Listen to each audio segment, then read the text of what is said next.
오늘 우리에게 주신 하나님의 말씀은 요한복음 16장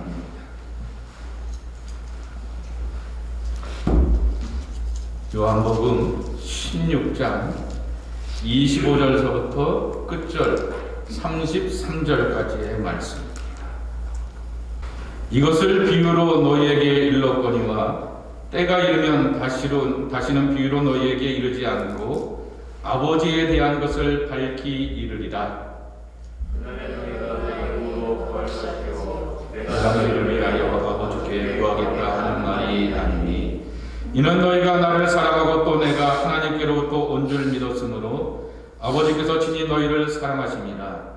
내가 아버지에게서 나와 세상에 왔고 다시 세상을 떠나 아버지께로 가노라 하시니 지자들이 말하되 지금은 밝히 말씀하시고 아무 비유로도 하지 아니하시니 우리가 지금에야 주께서 모든 것을 아시고 또 사람의 물음을 기다리시지 않는 줄 아나이다. 이로써 하나님께로부터 나오심을 우리가 믿사옵나이다. 예수께서 대답하시되 이제는 너희가 믿느냐? 보라, 너희가 다 각각 제 곳으로 흩어지고 나를 혼자 둘 때가 오나니 벌써 왔도다. 그러나 내가 혼자 있는 것이 아니라 아버지께서 나와 함께 계시느니라. 함께 받도록 응독합니다. 이것을 너희에게 이르는 것은 너희로 내 안에서 평안을 누리게 하려 함이라. 세상에서는 너희가 환난을 당하나 담대하라. 내가 세상을 이기었노라. 아멘. 오늘 본문의 말씀을 제가 공동번역을 갖고 한번 이렇게 쉬운 말로 의역한 성경이 공동번역이고 표준세 번역인데요. 함께 다시 한번 차근차근 읽어드리겠습니다.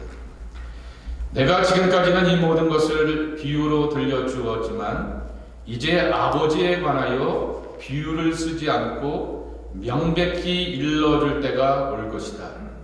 그날이 오면 너희는 내 이름으로 아버지께 구할 것이다. 따라서 내가 너희를 위하여 따로 아버지께 구하지는 않겠다는 말이다. 너희는 이미 나를 사랑하고 또 내가 아버지께로부터 왔다는 것을 믿고 있다. 그래서 아버지께서는 친히 너희를 사랑하시는 것이다. 나는 아버지께로부터 나와서 세상에 왔다가 이제 세상을 떠나 다시 아버지께로 돌아간다. 그제야 제자들이 지금은 주님께서 조금도 비유를 쓰지 아니하시고 정말 명백하게 말씀하시니 따로 여쭤볼 필요도 없게 되었습니다. 이제는 우리는 주님께서 모든 것을 다 알고 계신 것을 깨달았습니다. 그래서 우리는 주님께서 하나님께로부터 오신 분이심을 믿습니다 라고 말하였다. 그러자 예수께서는 너희가 이제야 믿느냐? 그러나 이제 너희가 나를 혼자 버려두고 제각기 자기 갈 곳으로 흩어져 갈 때가 올 것이다. 아니, 그때는 이미 왔다. 하지만 아버지께서 나와 함께 계시니 나는 혼자 있는 것이 아니다. 오늘의 말씀 33절입니다. 나는 너희가 내게서 평안을 얻게 하려고 지금까지 이 말을 한 것이다. 너희는 세상에서 고난을 당하겠지만은 용기를 내어라. 내가 세상을 이겼다라고 말씀하셨다. 여러분을 위한 하나님의 말씀입니다.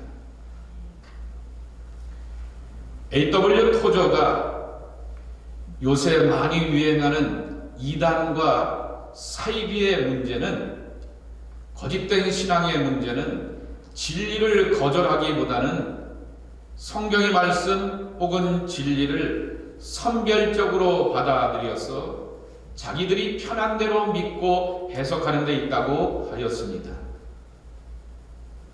2000년 동안 우리가 금요 성경 공부를 통하여서 배웠듯이 수많은 팬데믹 속에서 기독교는 오히려 희생의 사람이었고 섬김의 사람이었고 돌봄과 그리고 배려의 사람이라 이 어려움 속에서도 세상 가운데 희망이 되었습니다. 그런데 지금은 한국 기독교가 코로나 방역의 시대에서 많은 어려움을 겪게 하는 이유 중에 하나가 되어서 요새 그런 말을 하죠. 교회 이제 지긋지긋하다라고 하는 그 이야기를 듣게 되었을 때 얼마나 창피하고 부끄러운지를 모르겠습니다. 그 이유는 선별적으로 이해하고 선별적으로 상황을 해석하고 자기 평안함을 추구하다가 얻는 어려움이라고 말할 수 있습니다. 여러분, 요한복음 13장서부터 17장까지의 말씀을 라스트 프리칭, 예수님의 고별 강화 혹은 마지막 설교라고 설명을 몇 번이나 드렸습니다. 예수님께서 이제 제자들과 함께 거하시고 머물면서 하나님의 나라에 대한 여러 가지 좋은 이야기들을 말씀하여 주셨습니다. 그런데 이제 마지막 설교를 하는데 제자들의 입장에서 보게 되면 굉장히 부담스럽습니다. 나 이제 십자가를 져야 돼 라고 하는 것입니다. 그리고 죽는다라고 하는 얘기를 완곡하게 뭐라고 표현하셨냐라고 하면은 요한복음 14장에 나오는 마음에 근심하지도 말라 내 아버지 집에는 거할 곳이 많도다 라고 하는 말씀처럼 나 이제 아버지의 집으로 간다 라는 그러한 표현으로 자신의 죽음을 말씀하셨습니다. 아니, 우리가 이 양반을 쫓고 이분을 따르는 것은 하나님의 메시아로서 우리를 구원하실 뿐만 아니라 이스라엘 이 땅을 회복시킬 줄 아셨는데 스스로의 영광을 버리고 고난의 가시밭길을 걷다라고 하는 것이 제자들에게는 너무나 두렵고 떨리는 일이었습니다. 그리고 아버지의 집으로 가신다라고 하시면서 스스로 죽음을 자초하시겠다라고 선포하셨습니다. 이런 말을 듣게 되었던 제자들이 염려하고 불안해하고 내일에 대하여서 막연해하는 것을 알고 계셨던 예수님께서 권면하고 위로하십니다. 세 가지로 요약할 수가 있습니다. 첫째로는 나 말고 또 다른 분이 오신다라는 것입니다. 그 또 다른 분은 보혜사 성령이 너희와 함께 하실 것이다 라고 말씀하여 주셨습니다. 요한복음 14장 26절 말씀해 보게 되면은 보혜사 곧 아버지께서 내 이름으로 보내실 성령 그가 너희에게 모든 것을 가르치고 내가 너희에게 말한 모든 것을 생각나게 하리라 그랬습니다. 우리가 신앙생활하면서 얼마나 많이 까먹습니까? 수십 년을 배우고 공부하고 정말 신앙의 자리에 경험한다 하여도 아차아차할 때가 얼마나 많습니까? 그런데 성령께서 우리 안에 거하시면서 깨닫게 하시고 생각나게 하시면서 하나님의 옳은 길 바른 길로 나를 이끌고 주장하신다는 말씀입니다. 둘째는 요한복음 15장 5절에 나오는 말씀입니다.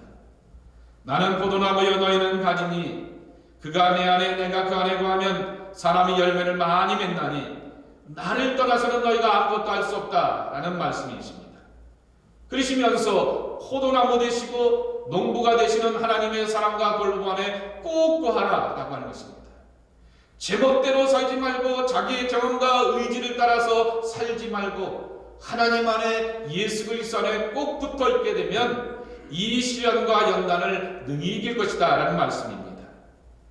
세 번째로는 오늘 본문 요한복음 16장 33절입니다. 너희가 환난을 당하라 담대하라 알아 나는 십자가의 죽음을 걸어가게 되고 예수의 추종자였고 제자라고 이름을 꼬리표가 붙게 되었던 너희들은 시련과 환난을 당할 것이지만은 걱정하지 마. 내가 세상을 이겼기에 제자도 역시 세상을 이기는 자가 될 것이다 라는 그러한 확신과 용기를 허락하여 주셨습니다. 여러분, 이 환난을 당한다 라고 하는 말을 사실은 요한복음 16장 1절 서두에 이렇게 말씀하고 있습니다. 그래서 요한복음 16장을 흔히 말하기를 샌드위치 구조라 말하게 됩니다. 샌드위치가 어떻게 돼요? 겉과 겉 가운데 뭐가 있어요? 앙구가 있지 않습니까? 패티가 있지 않습니까? 그 버거 가운데 패티가 맛있고 앙구가 맛있어서 샌드위치가 맛있는 건 아니겠습니까? 그런 것처럼 그 첫 1절과 끝절의 말씀에 보게 되면은 환난을 말하고 있고 16장 1절 말씀에 보게 되면은 실족이라고 하는 말을 하고 있습니다. 그리고 이 실족과 환난 당하는 삶 가운데서 어떻게 우리가 능히 세상을 이길 것인가 라고 하는 것을 말씀하여 주셨습니다. 그런데 여기 우리를 넘어지게 하는 실족이라고 하는 표현입니다. 히라보 단어로 보게 되면은 스칸다로스라고 하는 단어입니다. 스캔다로스, 대충 여러분이 짐작하여서 나오게 되는 그 단어입니다. 스캔들이라는 단어입니다. 쇼킹한 일, 넘어지게 하는 일, 내 심적으로 엄청난 타격은 입는 일, 그것이 바로 실족 아닙니까?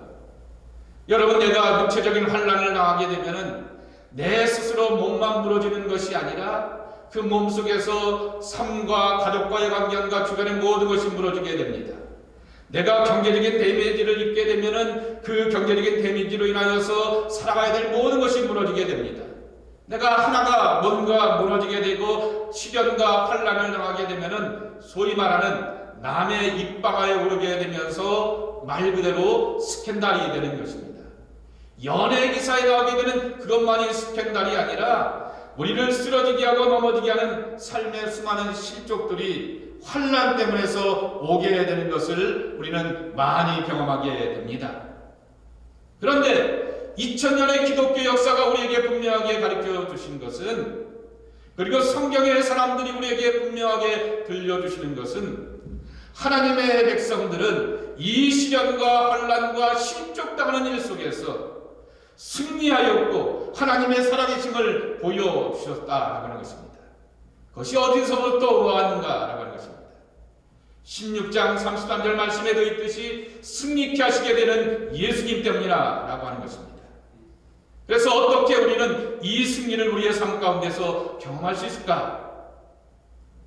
여러분, 어제 새벽에 제가 예수님의 예루살렘으로 올라가는 길, 여러분, 복음서는 예수님께서 갈릴리 나사렛에서 그 주변에서 때로는 가버나움에서 그 호숫가를 지나서 대가볼리 그 지역에서 왔다 갔다 하다가 마지막에 일주일의 예루살렘 행, 이것이 복음서의 전체입니다. 지리로 보게 되면은 예수님의 공생의 3년은 예루살렘 행입니다. 예루살렘으로 가는 길은 십자가를 자초하는 길이고 죽음을 져야 되는 길이고 또한 멸시와 천대 가운데서 비참한 치유를 맞이하게 되는 죽음의 길입니다. 그렇지만 그것은 하나님의 뜻을 성취하고 온 세상을 구원하는 길입니다. 그럼에도 불구하고 한 사람, 한 개인으로 이 일을 감당한다라고 하는 것은 엄청난 아픔과 십자가의 고난이었습니다. 근데 예수님께서 뭐라고 말씀하셨냐라고 하면은 누가복음 9장 31절에 보게 되면은 자신의 예루살렘 행을 별세하실 것을 말할세 그랬습니다. 별세라고 하는 말이 세상과 빠이죠. 근데 그 단어가 히라보는 뭐냐라고 하면은 엑소더스입니다. 그래서 듀얼 미닝, 이중적인 의미라 말씀을 드렸습니다. 몸으로 보게 되면 내가 너희들과 빠이할 것이다 라고 하는, 죽을 것이다 라고 하는 것을 말씀하게 되지만은 신앙적인 의미는 엑소더스입니다. 모든 믿음의 사람들은 다 엑소더스를 경험해야 합니다. 애굽에서의 고난과 바벨론에서의 포로 생활이 다 이 우리의 삶의 현실이라고 하면은 이것을 뛰어넘는 하나님의 세계로 인도함 받고 초대받는 것이 약속의 백성들 아닙니까? 예수님께서 예루살렘으로 가는 길은 가시밭길이었고 십자가의 길이었고 죽음과 멸시의 길이지만은 그것을 뛰어넘는 하나님의 부활과 승리와 승천이 기다리고 있다라고 하는 것입니다. 또 누가복음 9장 51절에는 예수님께서 승천하실 기약이 차감해 예루살렘을 향하여 올라가시기로 굳게 결심하고 그랬습니다. 예루살렘으로 올라가는 길은 계속 말씀을 드리지만은 십자가의 길이라고 그랬습니다. 근데 누가복음은 뭐라고 소개하고 있습니까? 승천하실 기약이 차오매 그랬습니다. 부활 다음에 오게 되는 것이 영광 가운데 있음하게 되는 승천입니다. 천사들이 예수님이 하늘로 올라가시는 것을 향하여서 지켜보고 떠받드는 것이 승천입니다. 모든 제자들이 120문도와 그 이외의 많은 제자들이 영광 중에 바라보게 되었던 것이 예수님의 승천입니다. 예수님은 그렇게 자신의 죽음을 이해하지 않게 되었고 누가와 초대교인들은 그렇게 예수님의 십자가의 고난과 수치로 이해하지 않았다라고 하는 것입니다. 오늘 우리의 신앙도 마찬가지인 것입니다. 이 세상 가운데서 우리가 환난과 연단과 아픔의 길을 걷게 되고 남들이 뒤에서 수근수근거리게 되고 사회생활 속에서 실족하게 되는 스캔들이 되는 실족의 문제이지만은 능히 이 문제를 해결하시게 될 하나님의 승리가 우리와 함께하기에 우리는 그 하나님의 은혜와 승리를 붙들고 세상 속에서 담대할 수가 있는 것입니다. 환난을 당하지만 세상을 이기게 하시는 예수 그리스도의 능력이 우리와 함께하는 것입니다. 그래서 하나님의 백성들에게는 진정으로 두 눈을 뜨고 보아야 하는 것입니다. 현실의 삶은 환난이 기다리고 희련이 기다리고 있고 나를 실족하게 하고 넘어지게 하는 아픔의 문제들이 몸의 문제로 오기도 하고 경제적인 문제로 오기도 하고 관계와 가족의 파괴 가운데서 우리가 경험하기도 하지만은 이 모든 것들을 넉넉하게 이기하시는 하나님의 승리가 내게도 있다라고 하는 그 믿음을 갖고 살아가야 하는 것입니다. 이 고백으로 우리는 승리해야 하는 것입니다. 오늘의 말씀 속에서 예수님께서 뭐라고 당부하셨는지를 살피고자 합니다.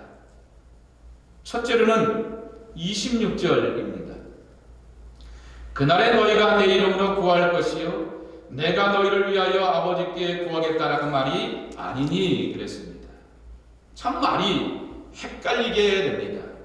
이 말의 뜻은 직접 하나님 아버지께 구하며 여러분 보내드렸던 주보에 보게 되면 서브타이틀 스몰 타이틀 작은 제목이 달려있지 않습니까? 넘버 1입니다. 직접 하나님 아버지께 구하며 하나님의 은혜를 경험할 날이 올 것이다 라고 하는 것입니다. 그날에 라고 하는 것입니다. 요 그날이 도대체 어떤 날인가 라고 하는 것입니다. 예수님의 제자가 되어서 교난을 경험하기도 하지만은 예수님을 통하여서 하나님께 직접 기도하고 응답과 체험을 체험하는 그날이 우리에게 올 것이다 라고 하는 것입니다. 근데 중요한 사실은 이 날에 예수님이 우리를 위하여서 중보기도 하지 않고 우리가 직접 예수님을 의지하며 하나님께 기도한다는 사실입니다. 너무나 한편으로는 아쉬운 것 같아 보이게 되지만 한편으로는 중요한 의미를 담고 있습니다. 그러니까 내가 이렇게 서 있는데 내가 아픈데 어려운데 힘든데 나의 어렵고 힘든 것을 하늘아버지께서 챙겨보시고 예수님이 나의 중보자가 되어주셔서 아이고 아무개가 김주영 목사가 힘들고 어려워요 라고 하면서 예수님이 내 옆에 계셔서 하나님께 중보기도해야 할 텐데 예수님 안 해주신다라는 말입니다. 근데 서운할 필요가 없습니다. 예수님이 나를 믿기 때문인 것입니다. 여러분 우리가 나이가 먹었고 어른이 되었는데도 불구하고 자꾸만 누군가가 나를 향하여서 지적질을 하게 되고 이렇게 잔소리를 하게 되고 나를 믿지 않고 신뢰하지 못한다라고 하게 되면은 그 아버지이고 어머니이고 아무리 소중하게 여기는 어른들이라 할지라도 그분을 향하여서 믿음이 가지 않습니다. 이런 개념으로 이해하면 되는 것입니다. 이제 내가 어른이 되었으니 직접 내 문제를 내가 풀어가라 라고 하는 그러한 뜻인 것입니다. 이젠 성인된 신앙을 가지고서 어른된 신앙을 가지고서 예수님이 중보하지 않아도 하나님 아버지께 직접 아뢰고 간구하여서 너의 문제를 하나님 안에서 해결할 수 있다는 말씀인 것입니다. 이것을 보네프가 뭐라고 표현했냐면은 성인된 세계에 응답하는 성인됨입니다. 여러분 요새 태극기를 납기는 사람들이 보네포를 많이 인용하는데 보네포가 그런 사람이 아닙니다. 정말 그분의 책을 읽으면 읽을수록 무릎 꿇고 항복할 수밖에 없고 내가 잘못 믿었구나 라고 하는 것을 깨닫게 되는 것인데 성인된 세계에 응답하는 성인됨입니다. 하나님은 우리를 자꾸만 어디로 초대하냐고 하면은 하나님의 세계로 깊은 세계로 초대합니다. 마치 믿음의 조상 아브라함이 정말 고향 친척을 떠나서 새로운 세계로 온 것을 보고 기특하게 여기지만은 마지막에 가서는 내 아들들까지도 내게 내놔 라고 하는 정말 깊은 요구를 하시게 되듯이 우리를 더 깊고 성숙한 믿음으로 이끌어 가시기 위하여서 하나님은 우리가 자라게 하기를 원하신다 라고 하는 것입니다. 그래서 이 성숙한 세계 속에서 나도 성숙된 모습을 보여주면서 나의 말과 행실과 삶의 모습을 통하여서 정말 하나님의 사람이구나 라고 하는 것을 보여주는 것인데 그것은 바로 응답도 함께 경험되어야 한다라고 하는 것입니다. 보네퍼의 말입니다.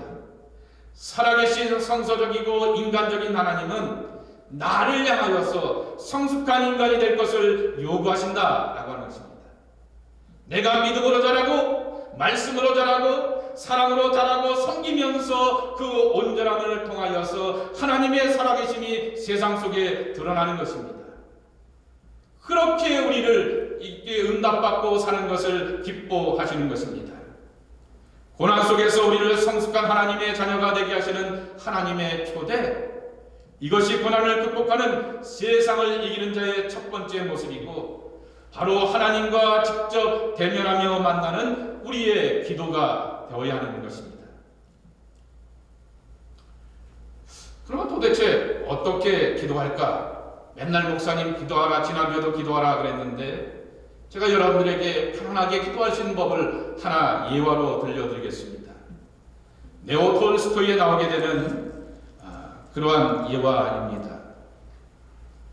어느 섬에 3명의 운동자들이 조용히 세상을 등지고 기도만 하면서 살겠다라고 그렇게 다짐을 하면서 그 섬에서 셋이 머물게 되었습니다.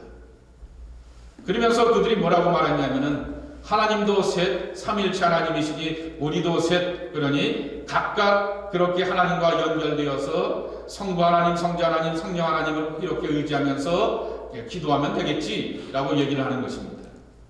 그러니 이 이야기를 듣게 되었던 그 지역의 주교가 삼위 하나님을 도대체 그런 엉터리로 이해하는 게 어디 있어? 라고 하면서 이 사람들을 향하여서 좀 가르쳐야 겠다라고 하면서 그들 속에 머물면서 그 섬 안에서 일주일 동안 직접 주교로서 깊이 있게 가르쳐주게 되었습니다. 그리고는 일주일 뒤에 이 섬에 나와서 배를 타고 막 오게 되는데 희한한 일이 벌어지게 되었던 것입니다.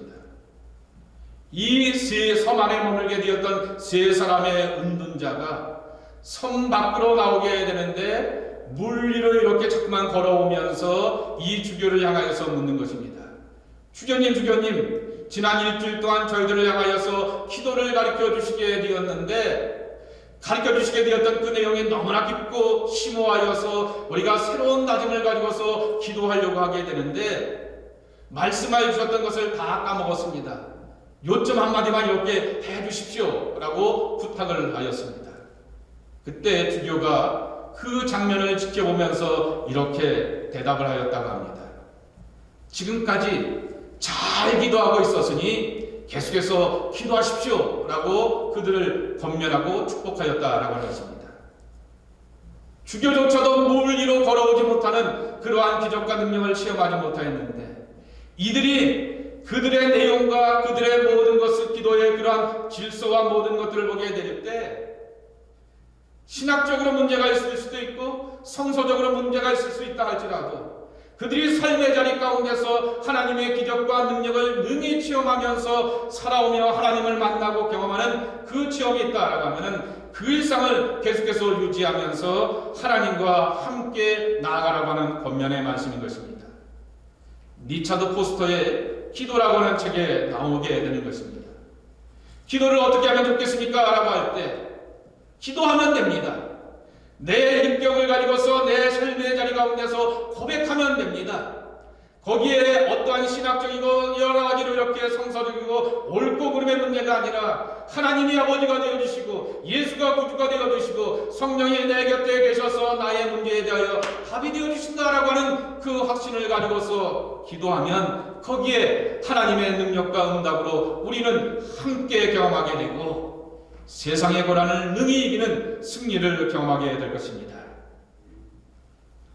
두 번째로는 27절의 설명입니다. 27절 한번 올려봐 주세요. 이는 너희가 나를 사랑하고 또 내가 하나님께로부터 온유를 믿었으므로 아버지께서 친히 너희를 사랑하심이라 그랬습니다. 하나님이 우리를 사랑하시는데 어떻게 사랑하시냐라고 하면은 아버지가 되어서 친밀한 사랑으로 함께 하시기에 우리가 세상을 이기는 것이라고 하는 것입니다. 27절의 이 설명은 예수 그리스도의 사역을 통하여 하나님이 아버지가 되셔서 우리를 얼마나 사랑하시는지를 이제 친히 경험할 수 있게 되었다는 말씀입니다. 친히 하나님 아버지께서 기도할 수 있는 특권을 우리에게 허락하여 주실 뿐만 아니라 사랑받는 기쁨도 함께 누리게 되었다는 사실입니다. 내가 하나님께 기도하는데 나와 하나님 사이에 엄청난 갭과 간격이 있다라고 하면은 그것만큼 불편한 것이 있겠습니까? 하나님이 내 아들 와서 기도하느냐라고 말합니다. 내 딸 와서 기도하느냐라고 말씀하십니다. 하나님을 아버지로 만나고 경험하는 엄청난 파격을 사랑으로 경험하라는 말씀입니다. 로마서 8장 37절에 이런 말씀이 있습니다. 그러나 이 모든 일에 우리를 사랑하시는 이로 말미암아 우리가 넉넉히 이기느니라 말씀하여 주셨습니다. 우리를 사랑하시는 하나님으로 말미암아 우리는 세상의 모든 문제를 이길 수 있다라고 하는 것입니다.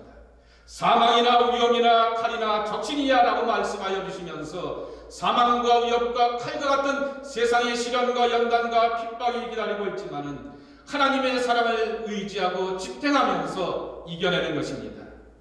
그래서 이렇게 선포합니다. 가족에게, 주변 사람들에게 한번 말씀해 보실까요? 사랑이 이긴다. 사랑이 이긴다. 사랑 때문에 이기는 것입니다.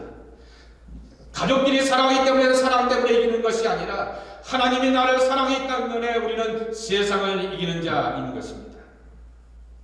헬무트 틀리케가 우리를 기도로 초대하면서 이렇게 권면합니다. 여러분의 염려를 기도로 바꾸십시오. 무엇이든지 예수 그리스도께 가져가면 다 변화되듯이 염려도 기도로 돌리게 되면 진정한 변화를 경험하게 되는 것입니다. 염려 덕에 우리는 염려가 없을 때보다 하나님 아버지의 사랑의 마음에 더 가까워집니다. 걱정이 많은 사람은 사랑도 많이 받고 눈물이 많은 사람은 그것을 닦아주시는 하나님의 자상한 손길도 훨씬 많이 남들보다 경험하게 될 것입니다. 어머니가 자식을 위로함 같은 하나님의 위로를 받으려고 하면 어린아이가 되어야 합니다. 아이는 두려움이 많고 무력하며 어둠의 공포를 느낍니다. 그러나 가장 사랑 안에서 그 아이는 여전히 세상 속에서 살아가고 성장합니다. 그러면서 하나님을 아버지로 찾아가게 되는 것입니다. 어둠 속에 있는 아이의 두려움과 염려와 공포, 이것이 우리의 현실이지만 하나님이 아버지가 되어주셔서 이 모든 것을 이기고 극복하며 염려가 변하여서 하나님의 사랑을 경험하는 그 변화를 체험하는 것입니다. 세 번째로는 구세주에 대한 확고한 신앙으로 세상을 이해하는 말씀입니다. 여기 30절 이렇게 보겠습니다. 우리가 지금이야 주께서 모든 것을 아시고 또 사람의 물음을 기다리시지 않는 줄 아나이다. 이로써 하나님께로부터 나오심을 우리가 믿사옵나이다 그랬습니다. 제자들이 이제 예수님이 하나님께로부터 왔군요. 그리고 하나님께로 돌아가신다는 그 말씀이군요. 정말 기특하게 칭찬받을 수 있는 그러한 고백을 합니다. 그러자 예수님께서 33절에 이렇게 말씀하여 주셨습니다. 그래, 내가 지금까지 이것을 너희에게 일러주고 또 25절에 있는 것처럼 비유로 말씀하신 것, 그 비유는 포도나무와 가지의 비유와 같은 15장의 말씀입니다. 이러한 설명을 쭉 너희에게 이른 것은 너희로 내 안에서 평안을 누리게 하려 함이라 그랬습니다. 예수가 그리스도가 되시고 우리 가운데 오신 하나님의 메시아 되심을 믿는다라는 고백입니다. 이 고백 속에서 평안이 있을 것이다 라고 하는 것입니다. 여러분, 신앙의 가장 중심적인 기본은 예수 그리스도에 대한 신앙 고백입니다. 마태복음 16장 18절 말씀에 예수님께서는 베드로의 신앙 고백을 가지고서 베드로야 너는 반석이 될 것이다 라고 말씀하십니다. 그것은 베드로에게만 주시는 말씀이 아니라 우리 모두에게 주시는 말씀인 것입니다. 나는 반석 위에 세운 집이 되기를 원합니다. 우리 교회는 반석 위에 세운 교회가 되기를 원합니다. 내 신앙은 반석 위에 세운 신앙이 되기를 원합니다. 그 결코 흔들림이 없는 신앙은 예수님에 대한 분명한 신앙 고백으로부터 오는 것입니다. 그래서 이러한 신앙 고백과 확증이 있으면 있을수록 평안을 얻을 것이다 라는 말씀입니다. 구약에서 평안이라고 하는 것, 샬롬이라고 하는 것은 메시아가 허락하시는 상징입니다. 이사야서 9장 6절 7절 말씀해 보게 되면 전능하신 하나님이여 영존하신 아버지여 평강의 왕이라 말씀하여 주시었어. 메시아는 우리 가운데 평화의 왕으로 우리를 통치하고 다스리며 그 안에서 우리도 평화로 살게 할 것이다 약속하여 주셨습니다. 우리는 세상에 살지만은 예수 그리스도 안에서 얻는 평안입니다. 내가 누구에게 속하여 있는가를 분명히 확증해야 합니다. 내 안에서 평화를 누리게 하리라 라고 말씀하여 주셨습니다.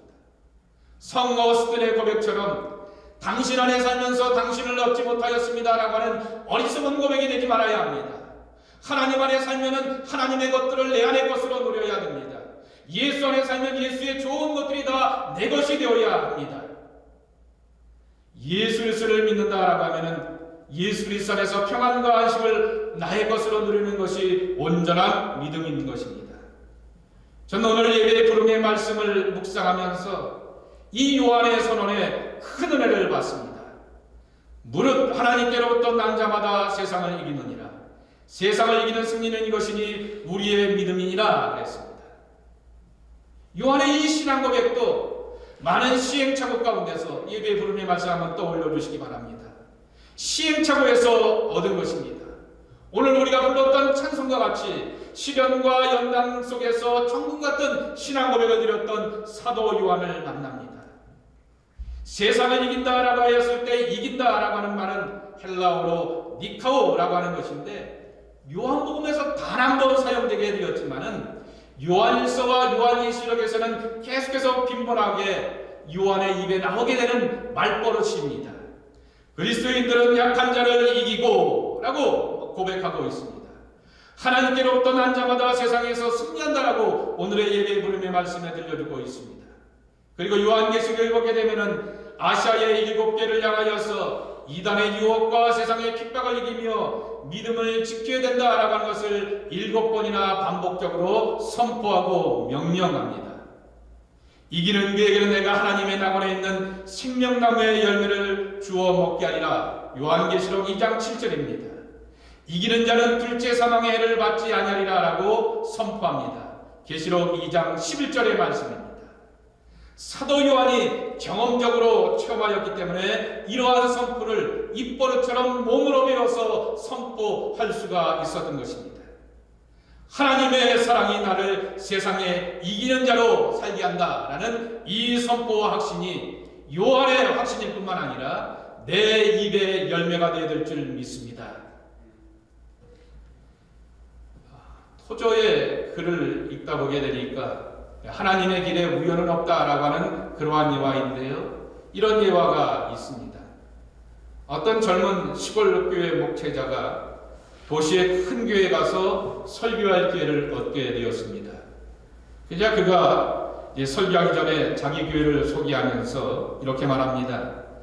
저는 단지 산간벽지에 있는 작은 교회의 목회자입니다 라고 소개를 하면서 설교를 하게 되었습니다. 자, 설교가 다 끝난다고 광고 시간이 되었을 때 이 도시교회 큰 교회 목사님이 이렇게 옆에 있음에도 불구하고 교인들하고 이렇게 말합니다. 목사님, 세상에 작은 교회라고 하는 것은 없습니다. 다 주님의 것이고 주님의 교회이기 때문에 주님의 일을 하는 큰 자입니다 라고 하는 것입니다. 토저가 말합니다. 무명의 크리스찬이라고 하는 건 없다라고 하는 것입니다. 하나님의 자녀들 중에 하찮은 사람은 없다라고 하는 것입니다. 각각 그리스도인들은 모두 다 중요하며 밤낮으로 삼위일체 하나님을 눈길을 끌어당기는 지표와 같고 사인판과 같다라는 말씀입니다. 나를 보면서 삼위일체 하나님이 어떻게 일하시고 어떻게 출발하시고 이끌어 가신가를 보고 확신하는 생명이 체험이 된다라는 말씀인 것입니다. 여러분, 세상에서 우리가 이 코로나 바이러스와 같이 시련과 환난을 당하게 됩니다. 몸이 아픈 분들이 많이 있습니다. 경제적으로 힘든 분들이 많이 있습니다. 가정의 어려움들을 겪는 분들도 제가 알고 있습니다. 여러 가지로 이 어렵고 힘든 우리 하여서 위축되어 있는 그러한 사람들이 많이 있습니다. 그러나 이 모든 시련과 환난 속에서 우리가 분명히 선포하는 것은 나는 예수 때문에 이긴다라고 하는 것입니다. 나는 하나님 때문에 이기는 자라고 하는 선포와 담대함이 내 신앙의 고백이 되어야 할 것입니다. 이러한 입술의 고백과 선포 속에 하나님께서 그대로 역사하여 주셔서 세상을 이기는 자의 축복이 함께 하시기를 주님의 이름으로 간절히 축원합니다. 하나님 아버지, 세상을 이기는 자 당신의 자녀들을 축복합니다. 한 사람 한 사람들을 복되게 하여 주시옵시고 생명으로 살게 하여 주시어서 하나님의 구원을 누리는 주의 자녀들로 삼아 주옵소서. 예수님의 이름으로 간절히 축복하며 기도 올리옵나이다.